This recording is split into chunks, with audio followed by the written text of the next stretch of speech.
বিসমিল্লাহির রহমানির রাহিম। আসসালামু আলাইকুম ওয়ারাহমাতুল্লাহি ওয়া বারাকাতুহু। ইমাম আশ-শাফি রহমতুল্লাহি আলাইহ ইসলামী ইতিহাসের এক উজ্জ্বল নক্ষত্র।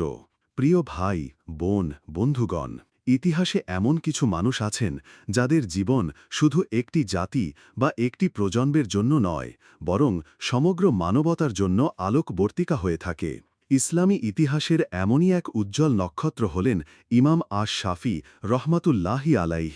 তিনি ছিলেন ইসলামী ফিক, হাদিস এবং উসুলুল ফিকেহের মহাবিজ্ঞানী। তার বুদ্ধিমত্তা, তীক্ষ্ণ দৃষ্টি, গভীর জ্ঞান এবং আল্লাহর প্রতি অগাধ ভালোবাসা মুসলিম উম্মাকে এমন এক ধারা উপহার দিয়েছে যা আজও লক্ষ কোটি মানুষকে পথ দেখাচ্ছে। জন্ম ও বংশ পরিচয়। ইমাম শাফি রহমতুল্লাহি আলাইহ এর পূর্ণ নাম হল আবু আবদুল্লাহ মোহাম্মদ ইবন ইদ্রিস আশ-শাফি আল-মুত্তলেবি আল-কুরাইশি। তিনি ১৫০ হিজরিতে ৭৬৭ খ্রিস্টাব্দে ফিলিস্তিনের গাজায় জন্মগ্রহণ করেন। উল্লেখ্য বিষয় হল এই সালেই ইমাম আবু হানিফা রহমাতুল্লাহি আলাইহ ইন্তেকাল করেন। অনেক ইতিহাসবিদ বলেন, আল্লাহর হিকমতের কারণে একজন মহান ইমাম চলে গেলেন আর একই সময়ে আরেকজন ইমাম দুনিয়ায় আগমন করলেন। তিনি ছিলেন কুরাইশ বংশোদ্ভূত, অর্থাৎ নবী করিম সাল্লাল্লাহু আলাইহি ওয়াসাল্লামের বংশধারা আব্দু মানাফ পর্যন্ত গিয়ে মিলিত হয়। তার পূর্বপুরুষ শাফি রহমতুল্লাহি আলাইহ ছিলেন সাহাবি আস সাইব রাদিয়াল্লাহু আনহু এর সন্তান। শৈশব ও জ্ঞান অর্জনের সূচনা। ইমাম শাফি ছোটবেলাতেই পিতৃহারা হন। তার মা ছিলেন এক পরেজগার নারী। তিনি স্বপ্ন দেখতেন তার সন্তান বড় আলেম হবেন, তাই অল্প বয়সেই তাকে কোরআন শিক্ষায় মনোনিবেশ করান। শৈশবেই তিনি পুরো কোরআন হিফজ সম্পন্ন করেন। এরপর তিনি হাদিস ও ফিক শিক্ষার প্রতি ঝুঁকে পড়েন। অল্প বয়সেই তিনি মক্কার নামকরা আলেমদের কাছে শিক্ষা লাভ করেন। তবে তার প্রখর মেধা এবং তীক্ষ্ণ স্মৃতিশক্তির কারণে শীঘ্রই তিনি শিক্ষার্থীদের দৃষ্টি আকর্ষণ করেন। ইলমের তৃষ্ণা। ইমাম শাফিয়ের জ্ঞানের প্রতি ভালোবাসা ছিল অসাধারণ। তিনি যেখানেই জ্ঞান লাভের সুযোগ দেখতেন সেখানেই ছুটে যেতেন। একবার তিনি হাদিস সংগ্রহের জন্য ইয়েমেন গিয়েছিলেন। সেখানে তার অসাধারণ কৃতিত্ব দেখে শাসকগণ মুগ্ধ হয়েছিলেন। তিনি শুধু মুখস্থ করার দিকে মনোযোগ দেননি, বরং তিনি শিখতেন, বুঝতেন এবং বিশ্লেষণ করতেন। তার মেধা এতই প্রবল ছিল যে তিনি একবার শুনলেই তা মুখস্থ করে ফেলতেন। মহান শিক্ষকদের সান্নিধ্য। তার জীবনের অন্যতম বড় সৌভাগ্য ছিল যুগের শ্রেষ্ঠ আলেমদের সান্নিধ্য পাওয়া। তিনি প্রথমে মক্কা ও মদিনার আলেমদের কাছে পড়াশোনা করেন। পরবর্তীতে তিনি ইমাম মালিক রহমাতুল্লাহি আলাইহ এর শাগরিদ হওয়ার সুযোগ পান। ইমাম মালিকের বিখ্যাত গ্রন্থ আল মুয়াত্তা ইমাম শাফি কয়েক দিনের মধ্যেই মুখস্থ করে ফেলেছিলেন। ইমাম মালিক তার প্রতিভা দেখে গভীরভাবে মুগ্ধ হয়েছিলেন। তিনি তাকে নিজের বিশেষ ছাত্র হিসেবে গ্রহণ করেন। জ্ঞানের ভ্রমণ। ইমাম শাফি শুধু এক জায়গায় থেকে শিক্ষা অর্জন করেননি। তিনি মক্কা, মদিনা, ইয়েমেন, ইরাক, মিশর যেখানেই আলেম ছিলেন সেখানে ছুটে গেছেন। এই ভ্রমণ তাকে সমৃদ্ধ করেছে নানা মতামত ও চিন্তার ভাণ্ডার দিয়ে। ইরাকে গিয়ে তিনি ইমাম মোহাম্মদ রহমতুল্লাহি আলাইহের কাছ থেকেও শিক্ষা লাভ করেন। তিনি ছিলেন ইমাম আবু হানিফা রহমতুল্লাহির অন্যতম ছাত্র। এভাবেই ইমাম শাফি ফিকেহের বিভিন্ন ধারাকে ঘনিষ্ঠভাবে জানার সুযোগ পান। ফিকেহের বিপ্লব উসুলুল ফিক। ইমাম শাফিয়ের অন্যতম বড় অবদান হল উসুলুল ফিকেহের ভিত্তি স্থাপন। এর আগে ফিকেহের নিয়ম নীতি ও দলিলের প্রয়োগ আলেমরা করতেন, কিন্তু তা একটি সুসংগঠিত বিজ্ঞান হিসেবে গড়ে ওঠেনি। ইমাম শাফি প্রথমবারের মতো কোরআন, হাদিস, ইজমা, কিয়াস ইত্যাদির ভিত্তিতে ফিকেহ নির্ধারণের নিয়ম এবং নীতিমালা স্পষ্টভাবে উপস্থাপন করেন। তার বিখ্যাত গ্রন্থ আর রিসালা এই ক্ষেত্রে ইতিহাস সৃষ্টি করে। ইমাম শাফিয়ের মাযহাব। তিনি ইসলামের 4টি সুপরিচিত মাযহাবের মধ্যে একটির ইমাম। তার মাযহাব আজও বিশ্বের বহু দেশে, বিশেষ করে মিশর, Yemen, Syria, Indonesia, Malaysia, Philippine ও পূর্ব আফ্রিকার মুসলিম সমাজে ব্যাপকভাবে অনুসৃত হয়। বৈশিষ্ট্য ও চরিত্র। ইমাম শাফিয়ের চরিত্র ছিল অনন্য সাধারণ। তিনি ছিলেন অত্যন্ত বিনয়ী, সত্যের প্রতি আপোষহীন, যুক্তি ও প্রমাণ ছাড়া কখনোই কোনো মতামত প্রকাশ করতেন না। তার কবিতা ও বাগ্মিতা এতই চমৎকার ছিল যে তিনি আরবের শ্রেষ্ঠ কবিদের মতো সাবলীলভাবে কথা বলতে পারতেন। ইমাম শাফি ও তার ছাত্ররা তিনি বহু ছাত্র তৈরি করেছেন যারা নিজ নিজ যুগে বিশাল অবদান রেখেছেন। তাদের মধ্যে উল্লেখ্য হলেন ইমাম আহমদ ইবনে হাম্বল রহমতুল্লাহি আলাইহ, ইসমাইল ইবনে ইয়াহিয়া আল মুজানি, রাবি ইবনে সুলাইমান ইত্যাদি। মৃত্যুবরণ: ইমাম শাফি জীবনের শেষ ভাগে মিশরে বসবাস শুরু করেন এবং সেখানে শিক্ষাদান চালিয়ে যান। ২০৪ হিজরিতে ৮২০ খ্রিস্টাব্দে তিনি ইন্তেকাল করেন। তার কবর কায়রোতে অবস্থিত, যা আজও ইসলামী জ্ঞানপ্রেমীদের কাছে শ্রদ্ধা ও ভালোবাসার কেন্দ্র। তার অবদানের স্থায়িত্ব: আজকের দিনে ফিকেহ শাস্ত্র অধ্যয়ন করলে আমরা বুঝতে পারি ইমাম শাফি না থাকলে ইসলামী জ্ঞান হয়তো এভাবে সুসংগঠিত রূপে আমাদের কাছে পৌঁছত না। তিনি শুধু একজন ফকিহ নন, বরং ইসলামী জ্ঞানের ইতিহাসে এক বিপ্লবী ব্যক্তিত্ব। বন্ধুগণ, ইমাম আশরাফি রহমতুল্লাহি আলাইহির জীবন ইসলামের ইতিহাসে এক সোনালী অধ্যায়। তিনি আমাদের শিখিয়েছেন কিভাবে জ্ঞানের প্রতি তৃষ্ণা, বিনয়, আল্লাভীতি এবং একনিষ্ঠ পরিশ্রম একজন মানুষকে যুগান্তকারী করে তোলে। তার রেখে যাওয়া শিক্ষা, চিন্তা ও আদর্শ মুসলিম উম্মাকে আজও আলোকিত করছে। ইমাম আশরাফি রহমতুল্লাহি আলাইহির জীবন ইসলামের এক সোনালী অধ্যায়। অধ্যায় ১: জন্ম ও পারিবারিক পটভূমি। ইমাম আশরাফি রহমতুল্লাহি আলাইহির জন্ম ১৫০ হিজরি ৭৬৭ খ্রিস্টাব্দে সালে ফিলিস্তিনের গাজা শহরে। আশ্চর্যের বিষয় হল, ঠিক এই বছরেই ইসলামের আর এক মহিরুহ ইমাম আবু হানিফা রহমতুল্লাহি আলাইহি ইন্তেকাল করেন। অনেকে বলেন আল্লাহর কুদরতে একজন আলেম চলে গেলেন, আর একজন পৃথিবীতে আগমন করলেন। তার পূর্ণ নাম আবু আবদুল্লাহ মোহাম্মদ ইবন ইদ্রিস আশ শাফি আল মুত্তালিবি আল কুরাইশি। তিনি কুরাইশ গোত্রভুক্ত ছিলেন, যা নবী করিম সাল্লাল্লাহু আলাইহিসসালামের বংশধারার সঙ্গে যুক্ত। তার মা ছিলেন একজন ধার্মিক ও শিক্ষাপ্রেমী নারী। শৈশবেই পিতৃহারা হওয়ায় মায়ের ছায়াতেই তিনি বড় হন। অধ্যায় ২: শৈশব ও প্রাথমিক শিক্ষা। অল্প বয়সেই তিনি পবিত্র কোরআন মুখস্থ করেন। ইতিহাসে উল্লেখ আছে তিনি মাত্র ৭ বছর বয়সে পূর্ণ কোরআন হাফিজ হন।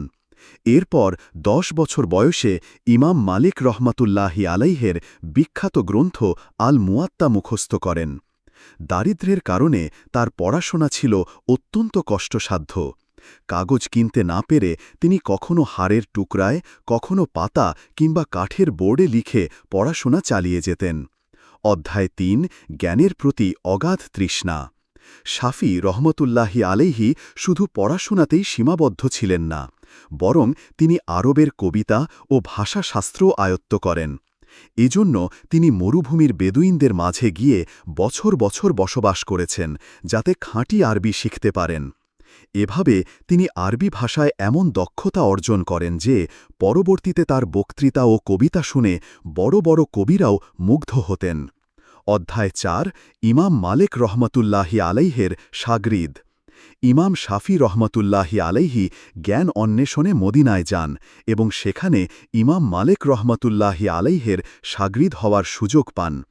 ইমাম মালিকের কাছে তিনি আল মুয়াত্তা পাঠ করেন এবং তার কাছ থেকে ফিক ও হাদিসের বহু জ্ঞান লাভ করেন। ইমাম মালিক তার প্রতিভা দেখে বলেন, নিশ্চয়ই এই ছেলে ভবিষ্যতে আল্লাহর এক মহান নিয়ামত হবে। অধ্যায় ৫: ইরাক ভ্রমণ ও হানাফি আলেমদের সান্নিধ্য। পরবর্তীতে তিনি ইরাক সফর করেন। সেখানে তিনি ইমাম আবু হানিফা রহমতুল্লাহি আলাইহের ছাত্র ইমাম মোহাম্মদ রহমতুল্লাহি আলাইহের কাছ থেকে শিক্ষা লাভ করেন। এভাবে তিনি হানাফি ফিকহের গভীরে প্রবেশ করেন। ফলে তার ভেতরে দুই ধারার জ্ঞান একত্রিত হল: মদিনার হাদিস নির্ভর ফিক এবং কুফার কিয়াস ভিত্তিক ফিক। অধ্যায় ৬: উসুলুল ফিকহের ভিত্তি স্থাপন। ইমাম শাফি রহমতুল্লাহি আলাইহের সবচেয়ে বড় অবদান হল উসুলুল ফিক শাস্ত্রকে বিজ্ঞান হিসাবে প্রতিষ্ঠা করা। তিনি স্পষ্টভাবে নির্ধারণ করেন শরীয়তের বিধান নির্ণয়ের মূল উৎসগুলো হল কোরআন, সহি হাদিস, ইজমা, সম্মতি, কিয়াস, তুলনামূলক বিশ্লেষণ। তার বিখ্যাত গ্রন্থ আর রিসালা উসুলুল ফিকহের প্রথম পূর্ণাঙ্গ বই হিসাবে স্বীকৃত। অধ্যায় ৭: মিসরে নতুন ধারার সূচনা। জীবনের শেষ ভাগে ইমাম শাফি রহমতুল্লাহি আলাইহি মিসরে চলে যান। সেখানে তিনি তার ফিকহের নতুন সংস্কার ও ব্যাখ্যা দেন। এজন্য তার মাযহাবকে দুই ভাগে বিভক্ত করা হয়। কাদিম কওল পুরনো মতামত, ইরাক অবস্থায় প্রচলিত। জাদিদ কওল নতুন মতামত, মিসরে অবস্থানকালে প্রচলিত। অধ্যায় ৮ চরিত্র ও আখলাক। তিনি ছিলেন অত্যন্ত বিনয়ী। আল্লাহ ভীতি ও তাকওয়া ছিল তার জীবনের মূল ভিত্তি। দরিদ্রদের প্রতি গভীর সহমর্মিতা দেখাতেন। তিনি বলতেন, আমার ইচ্ছা মানুষ আমার জ্ঞান থেকে উপকৃত হোক, কিন্তু তারা যেন মনে না করে যে এটি আমার কাছ থেকে এসেছে। অধ্যায় ৯ ছাত্র ও অনুসারী। তার বহু ছাত্র পরবর্তীতে খ্যাতিমান আলেম হয়েছেন। এর মধ্যে আছেন ইমাম আহমদ ইবনু হাম্বল রহমতুল্লাহি আলাইহি, রাবি ইবনু সুলাইমান আল মুজানি। তাদের মাধ্যমে শাফি মাযহাব সমগ্র বিশ্বে ছড়িয়ে পড়ে। অধ্যায় ১০ মৃত্যু ও উত্তরাধিকার। ইমাম শাফি রহমতুল্লাহি ২০৪ হিজরি ৮২০ খ্রিস্টাব্দে কায়রো, মিসরে ইন্তেকাল করেন। তার কবর আজও মুসলিম বিশ্বের শ্রদ্ধা ও ভালোবাসার কেন্দ্র। তিনি এমন এক উত্তরাধিকার রেখে গেছেন যা শুধু তার যুগকেই নয়, বরং কিয়ামত পর্যন্ত মুসলিম সমাজকে পথ দেখাতে থাকবে। ইমাম আশরাফি রহমতুল্লাহি আলাইহি ইসলামের ইতিহাসে আলোর মশাল। তিনি দেখিয়ে দিয়েছেন কিভাবে জ্ঞান, তাকওয়া, বিনয় এবং নিষ্ঠা একজন মানুষকে যুগান্তকারী করে তুলতে পারে। তার মাযহাব আজও কোটি কোটি মুসলমানের অনুসৃত পথ। তার রেখে যাওয়া উসুলুল ফিক ইসলামের জ্ঞান চর্চায় অবিস্মরণীয় অবদান। ইমাম আশরাফি রহমতুল্লাহি আলাইহের জীবন ইসলামের এক সোনালী অধ্যায়। তার পূর্বপুরুষ আস সায়েব রাদিয়াল্লাহু আনহু ছিলেন বদরের যুদ্ধের পর ইসলাম গ্রহণ করা এক সাহাবী। এভাবে তার বংশ নবী করিম সাল্লাল্লাহু আলাইহিসসালামের আব্দু মানাফ পর্যন্ত গিয়ে মিলে যায়। ফলে তিনি কুরাইশ গোত্রের অন্তর্ভুক্ত ছিলেন। অধ্যায় ২ শৈশব ও পারিবারিক অবস্থা। ইমাম শাফি রহমতুল্লাহি আলাইহি জন্মের কিছুদিন পরেই পিতৃহারা হন।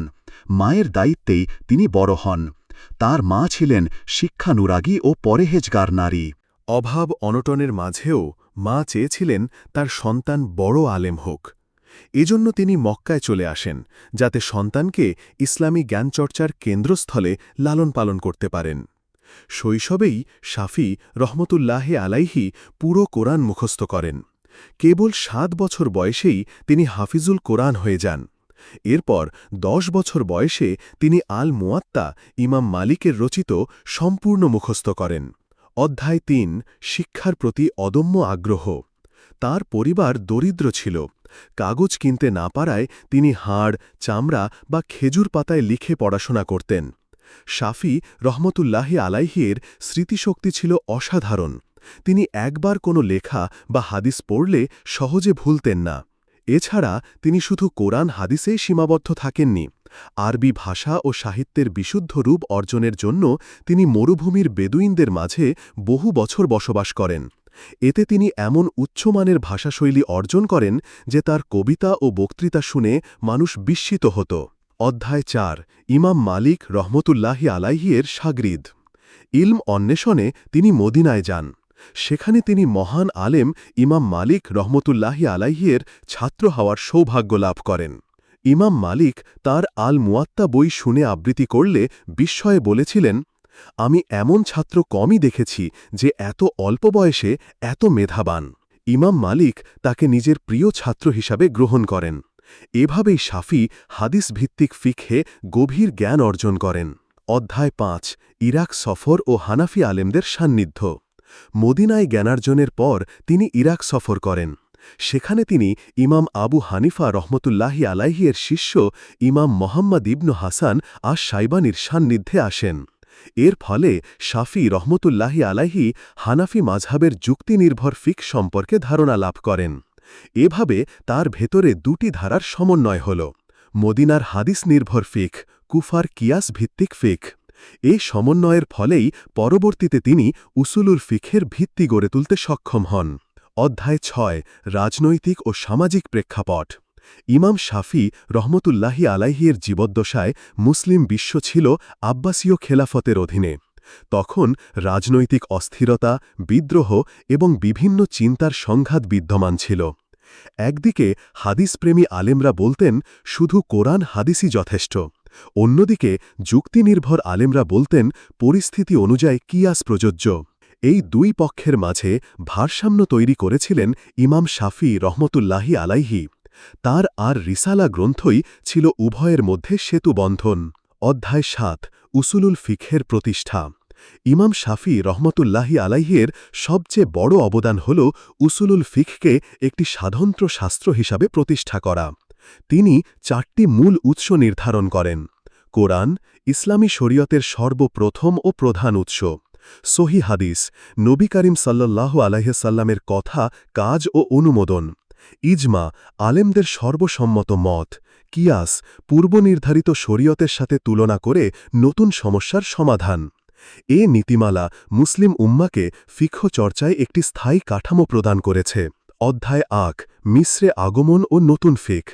ইমাম শাফি রহমতুল্লাহি আলাইহি জীবনের শেষ ভাগে মিসরে চলে আসেন। সেখানে তিনি তার ফিকহের নতুন সংস্কার ও ব্যাখ্যা দেন।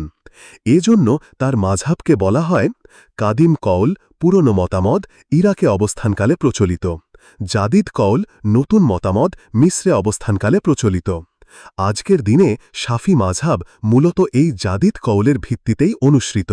অধ্যায় ৯ সাহিত্য ও কবিতা।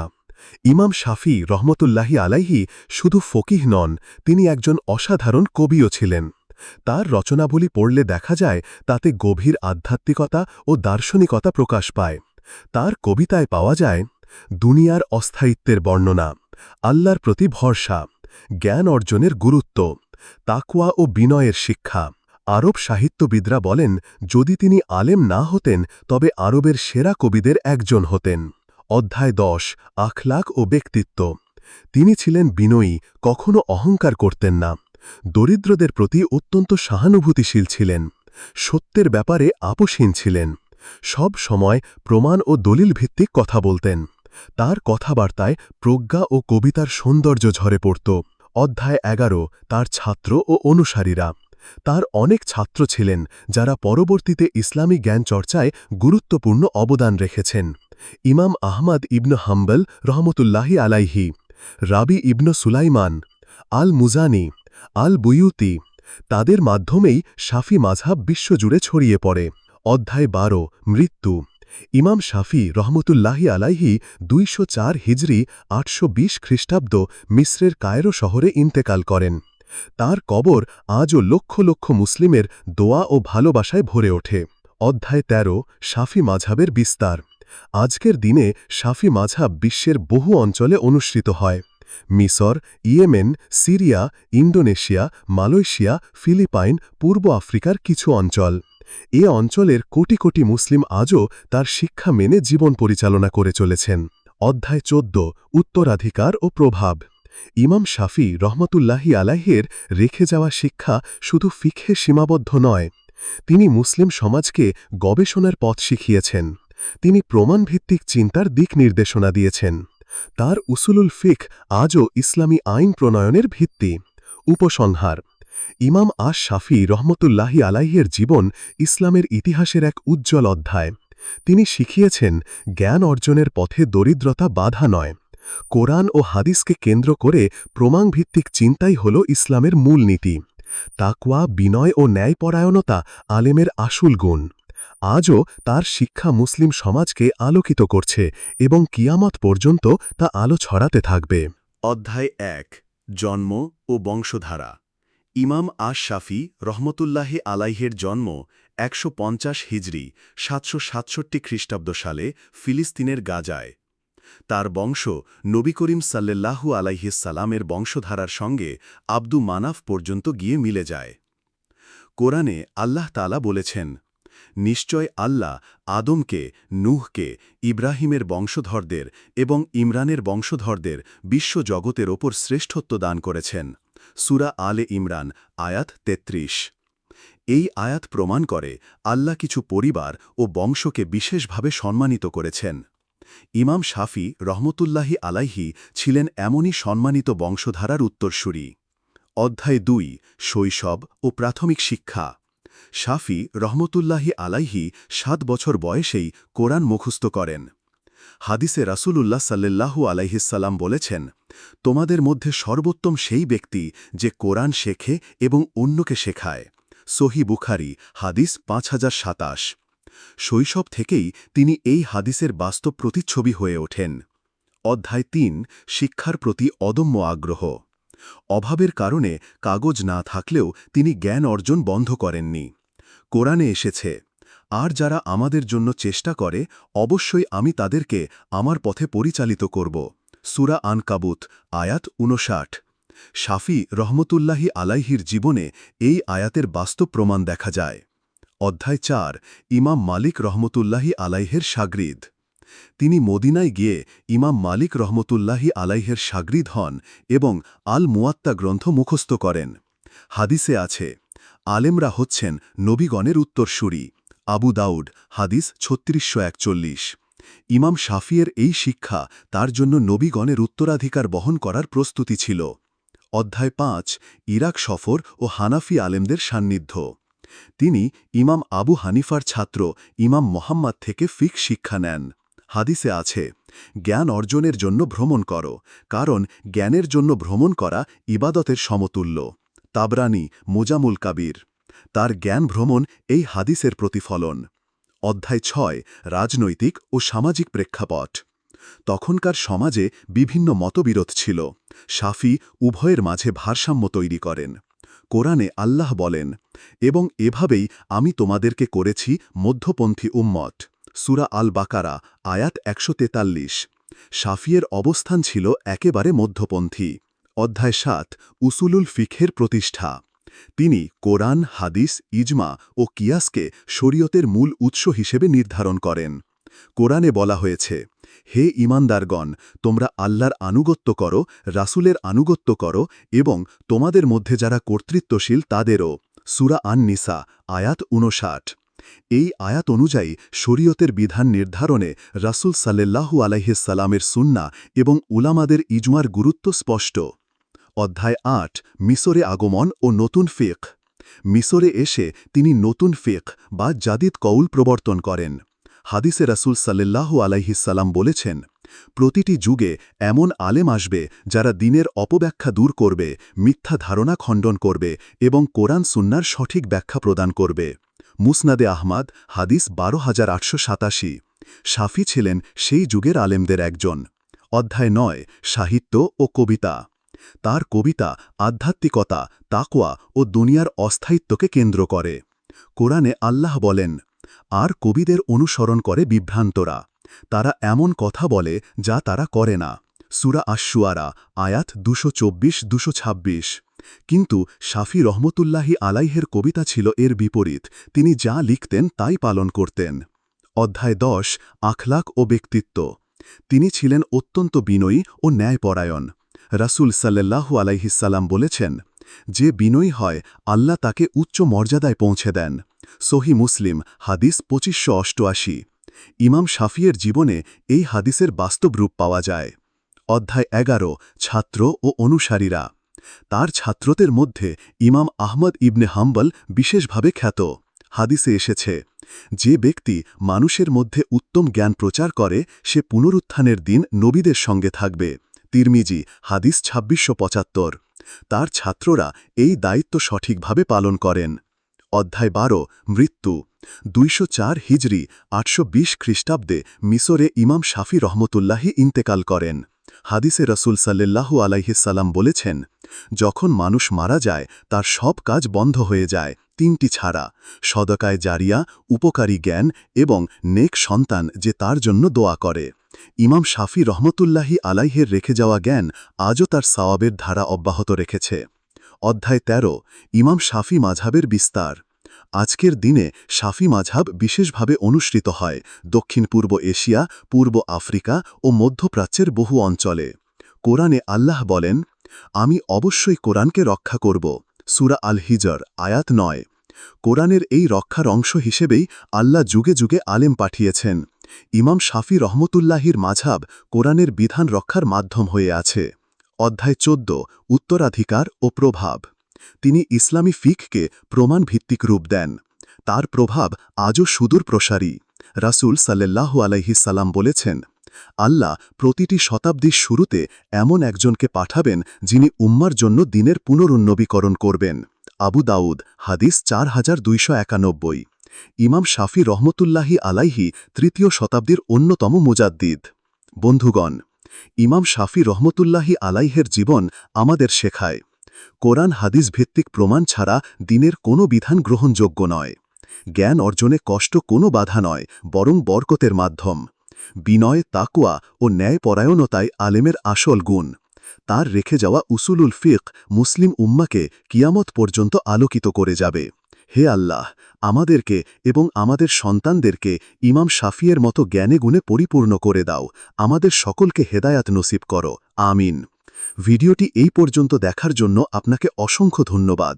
ভালো লাগলে লাইক, শেয়ার এবং ফলো দিয়ে উৎসাহিত করবেন এবং সাবস্ক্রাইব করে পাশে থাকবেন, যাতে এই ধরনের ভিডিও আপনাদের কাছে পৌঁছে দিতে পারি এবং এই রকম ভিডিও দেখে আমাদের অন্তরাত্মাকে পরিশুদ্ধ করতে পারি।